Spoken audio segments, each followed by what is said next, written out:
Dear students, welcome you once again to my spoken English class.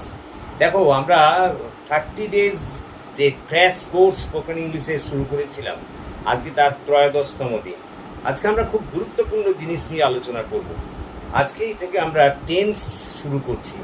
দেখো, ইংলিশে একটা প্রবাদ বাক্য আছে যে টেন্স যার শেখা হয়ে যায় ভালো করে, তার কিন্তু স্পোকেন ইংলিশ 50% শেখা হয়ে গেল ধরে নিতে হবে।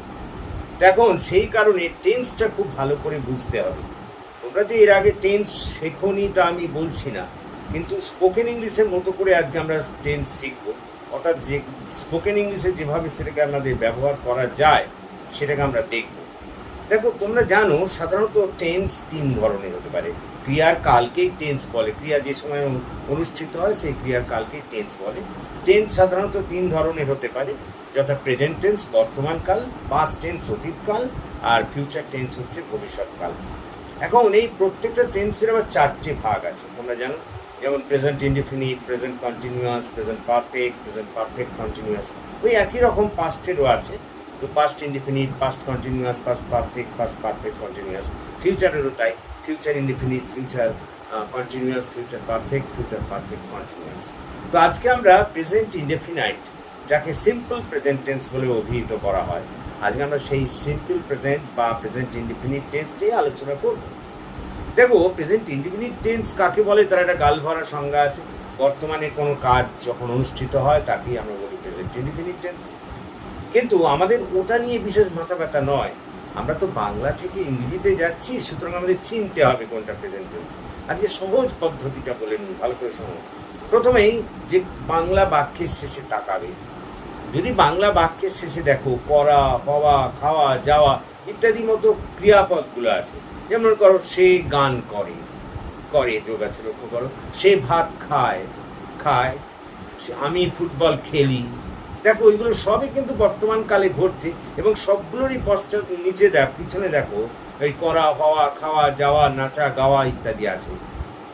অর্থাৎ ক্রিয়াপদটা থাকবে প্রেজেন্ট রূপে, বর্তমান রূপে, কিন্তু তার সঙ্গে অন্য কোনো কিছু যোগ থাকবে না। যেমন করছি, খাচ্ছি এই টাইপের কিছু যোগ থাকবে না, বা করেছে এরকম কিছু যোগ থাকবে না। প্লেন থাকবে করা, হওয়া, খাওয়া, যাওয়া, নাচা, গাওয়া।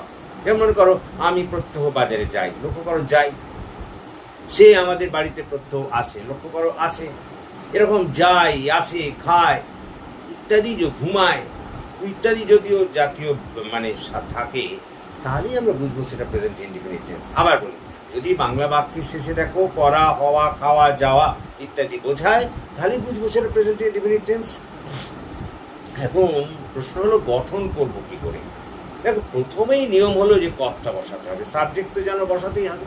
আর কিভাবে সাবজেক্ট পাবে আমি তো বলেই দিয়েছি। ক্রিয়াকে কে বা কারা দিয়ে প্রশ্ন করলেই যা উত্তর পাবে সেটাই তোমার সাবজেক্ট। সেই সাবজেক্টটাকে আগে বসিয়ে দিলে, তারপর এবার মূল ক্রিয়ার V1 রূপ বা প্রেজেন্ট রূপ। এখন তাহলে প্রশ্ন হচ্ছে, মূল ক্রিয়াকে ওই যে বাক্যের শেষে করা, হওয়া, খাওয়া, যাওয়া ইত্যাদি থাকছে, ওটাই কিন্তু মূল ক্রিয়া। যেমন মনে করো, আমি প্রত্যহ বাজারে যাই, যাইটা হচ্ছে মূল ক্রিয়া। সে প্রত্যহ আমাদের বাড়িতে আসে, এই আসেটা মূল ক্রিয়া। আমি রাত্রিবেলা ঘুমাই, এই ঘুমাইটা মূল ক্রিয়া। আমি প্রত্যহ ছাত্রদের পড়াই, এই পড়াইটা হচ্ছে মূল ক্রিয়া। সুতরাং প্রথমে কর্তা বসাবো, তারপরে এই মূল ক্রিয়ার প্রেজেন্ট রূপ বা V1 রূপ, তারপর অন্যান্য অবশিষ্টাংশ যা থাকবে। হ্যাঁ, এখানে একটা কথা আছে, যদি দেখো কর্তাটা থার্ড পারসন সিঙ্গুলার নাম্বার, তাহলে কিন্তু তোমার ওই মূল ক্রিয়ার সঙ্গে এস বা ইএস যোগ করতে হবে। ওই V1 রূপের সঙ্গে তোমার এস বা ইএস যোগ করতে হবে। আমি আবার বলি, দেখো, প্রেজেন্ট ইনডিফিনিট টেন্স গঠন করতে গেলে তোমাকে প্রথমে কর্তা বসাতে হবে, তারপরেই মূল ক্রিয়াটা আমি বলেছি সবসময় ওই বাংলা বাক্যের শেষে থাকে, সেটা মূল ক্রিয়া। সেই মূল ক্রিয়ার V1 রূপ বসাতে হবে, তারপর অন্যান্য কর্ম। হ্যাঁ, শুধু লক্ষণীয় বিষয়, কর্তাটা যদি থার্ড পারসন সিঙ্গুলার নাম্বার হয়, তাহলে কিন্তু মূল ক্রিয়ার সঙ্গে এস বা ইএস যোগ করতে হবে। এখন তাহলেই তো প্রশ্ন উঠছে যে থার্ড পারসন সিঙ্গুলার নাম্বার বুঝবো কী করে? খুব সোজা কথা, আমি বলেছি, আই, উই, ইউ, দে ছাড়া পৃথিবীতে যে কোনো বস্তু বা প্রাণী, মানুষ, তারা যদি একা একা হিসেবে আসে, আবার বলি, আই, উই, ইউ, দে ছাড়া পৃথিবীর যে কোনো বস্তু, প্রাণী, মানুষ যদি এককভাবে আসে, তাহলেই জেনে রাখবে তারা থার্ড পারসন সিঙ্গুলার নাম্বার। সেক্ষেত্রে প্রেজেন্ট ইনডিফিনিট টেন্সে মূল ক্রিয়ার সঙ্গে কিন্তু জেনে রাখো এস বা এস যোগ করতে হবে, বাকি অন্যদের ক্ষেত্রে নয়। আমি তোমাদের কতগুলো উদাহরণ দিতে পারি। যেমন মনে করো, সে প্রত্যহ আমাদের বাড়িতে আসে। লক্ষ্য করো, আসে, করা, করে, খায়, যায়, আসে, সুতরাং এটা প্রেজেন্ট ইনডিফিনিট টেন্স, বর্তমানে ঘটছে। আচ্ছা, তাহলে এবারে আমি প্রথমেই কর্তা খুঁজে বেড়াবো। কে দিয়ে প্রশ্ন করো, কে আমাদের বাড়িতে প্রত্যহ আসে? উত্তর আসছে সে, তাহলে হি। এবার দাঁড়াও, হি কিন্তু থার্ড পারসন সিঙ্গুলার নাম্বার, তাহলে আমরা এখানে মূল ক্রিয়ার V1 রূপটাকে বসাবো বটে, কিন্তু তার সঙ্গে এস বা এস যোগ করতে হবে। কাম, তাহলে কামের সঙ্গে এস যোগ করতে হবে, তাহলে হি কামস। এবারে কোথায় আসে? টু আওয়ার হাউস, প্রত্যহ ডেলি, তাহলে he comes to our house daily. আমি প্রত্যহ বাজারে যাই, বাক্যের শেষে দেখো যাই, ওই যে বললাম করি, খাই, যাই, এরকম থাকবে তো প্রেজেন্ট ইনডিফিনিট, তাহলে এটাও প্রেজেন্ট ইনডিফিনিট টেন্স। তাহলে প্রথমেই কর্তা বার করো, কে বাজারে যায়? আমি, আই। আই তো আর থার্ড পারসন সিঙ্গুলার নাম্বার নয়, সেই কারণে এখানে মূল ক্রিয়ার V1 রূপ। এখানে V1 রূপ মানে এখানে মূল ক্রিয়া কে? যাই, মানে যাওয়াটা মূল ক্রিয়া গো, তাহলে আই গো। তারপরে কি যায়? কোনো উত্তর নেই। কাকে যায়? কোনো উত্তর নেই। কোথায় যায়? বাজারে, টু দ্য মার্কেট। কখন যাই? এভরিডে, তাহলে I go to the market every day. বা মনে করো যদি বলি তারা প্রত্যহ বিকেলে ফুটবল খেলে। লক্ষ্য করো, খেলে, তাহলে করে, খায়, যায়, খেলে, একই বর্তমানকালে ঘটছে ব্যাপারটা, শুধু প্রেজেন্ট ইনডিফিনিট টেন্স। তাহলে কারা ফুটবল খেলে? তাহলে তারা, দে। এবারে হচ্ছে মূল ক্রিয়ার V1 রূপ বসাতে হবে। দেখো, দে তো থার্ড পারসন সিঙ্গুলার নাম্বার নয়, এটা হচ্ছে প্লুরাল নাম্বার, সুতরাং এক্ষেত্রে আর মূল ক্রিয়ার সঙ্গে এস বাই এস যোগ হবে না। তাহলে দে, তারপরে মূল ক্রিয়ার V1 রূপ হলো প্লে। এবারে ওই কি প্রথম অবজেক্ট হচ্ছে কি দিয়ে প্রশ্ন করে প্রথম অবজেক্ট পাওয়া যায়, কি খেলে? ফুটবল। উত্তর আসছে দেখো বাক্য থেকে। কাকে খেলে? কোনো উত্তর নেই। কোথায় খেলে? মাঠে, ইন দ্য গ্রাউন্ড। এবার কখন খেলে? In the afternoon. তাহলে they play football in the ground in the afternoon. আমরা প্রত্যহ সকালে স্কুলে যাই। দেখো, লক্ষ্য করো, যাই, এটাও প্রেজেন্ট ইনডিফিনিট টেন্স। তাহলে কে যায়? আমরা, উই, কর্তা পেলে। তারপরে মূল ক্রিয়ার প্রেজেন্ট রূপ কি আছে? গো, তাহলে যাই তো, যাওয়া মানে গো, তাহলে উই গো। এবার ওই কর্মগুলো পরপর, কর্ম পেতে গেলে যিনি রাখো প্রথমে কি দিয়ে প্রশ্ন করবে, তারপর কাকে, তারপর কোথায়, তারপর কখন, কেন। তাহলে কি যায়? কোনো উত্তর নেই। কাকে যায়? কোনো উত্তর নেই। কোথায় যায়? To the school. কখন যাই? এভরিডে। তাহলে we go to the school every day. লক্ষ্য করো, তাহলে আজকে আমরা শিখলাম প্রেজেন্ট ইনডিফিনিট টেন্স। এই টেন্স গঠন করতে গেলে প্রথমে কর্তা, তারপরে মূল ক্রিয়ার V1 রূপ, তারপর ওই অন্যান্য কর্মগুলো, কি, কাকে, কার, কোথায়, কখন, কেন দিয়ে পর পর যে প্রশ্ন উত্তরগুলো পাবো সেগুলো লিখবো। যেটা পাবো না আমরা পরেরটায় চলে যাব। এখন দেখো, আমরা এখানে কতগুলো সেন্টেন্স লিখেছি, সেগুলোকে আমরা করি। দেখো, তাহলে আমরা সকালে প্রত্যহ বাজারে যাই।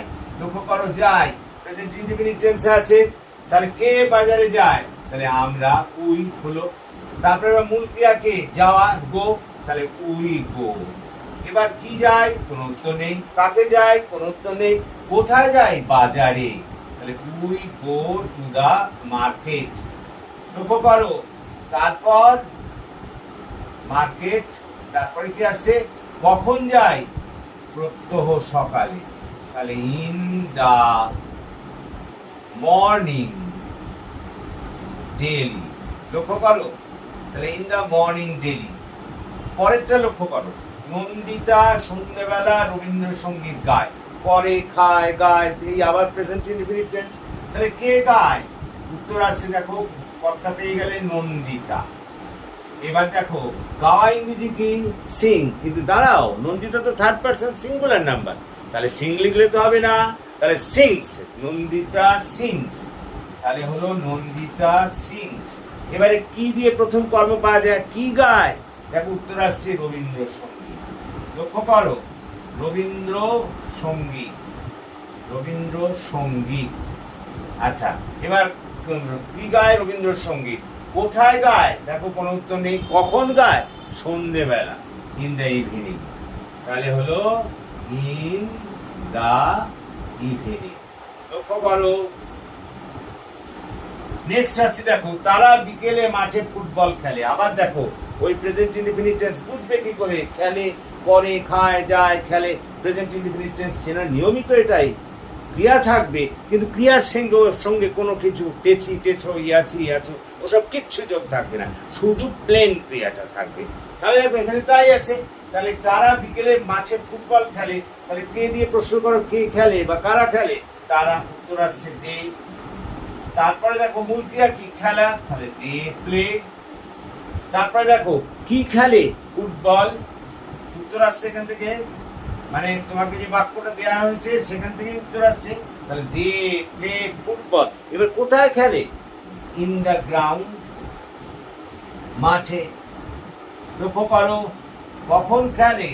In the afternoon, in the afternoon. তারপরে দেখো রাম রাত্রিবেলা রুটি খায়। আবার ওই করে, খায়, যায়, গায় ইত্যাদি। তাহলে এ থেকে বুঝতে পারছো এটা প্রেজেন্ট ইনডিফিনিট বা সিম্পল প্রেজেন্ট। তাহলে কে রুটি খায়? কর্তা পাও, তাহলে রাম, তাহলে লিখলে রাম। এবার দাঁড়াও, রাম তো থার্ড পারসন সিঙ্গুলার নাম্বার। আমি বলেছিলাম যে পৃথিবীর যে কোনো ব্যক্তি, বস্তু যদি তারা একা একাই হিসেবে আসে তাহলে তাকে আমরা বলবো third person singular number. I, we, they এগুলো বাদ দিয়ে, তাই নাকি? তা এখন তাহলে এখানে রাম হলো থার্ড পারসন সিঙ্গুলার নাম্বার। এবার মূল ক্রিয়ার V1 রূপ বসাতে হবে। তার মানে খাওয়াটা হচ্ছে মূল ক্রিয়া, আমি বলেছি বাক্যের শেষে থাকে মূল ক্রিয়া।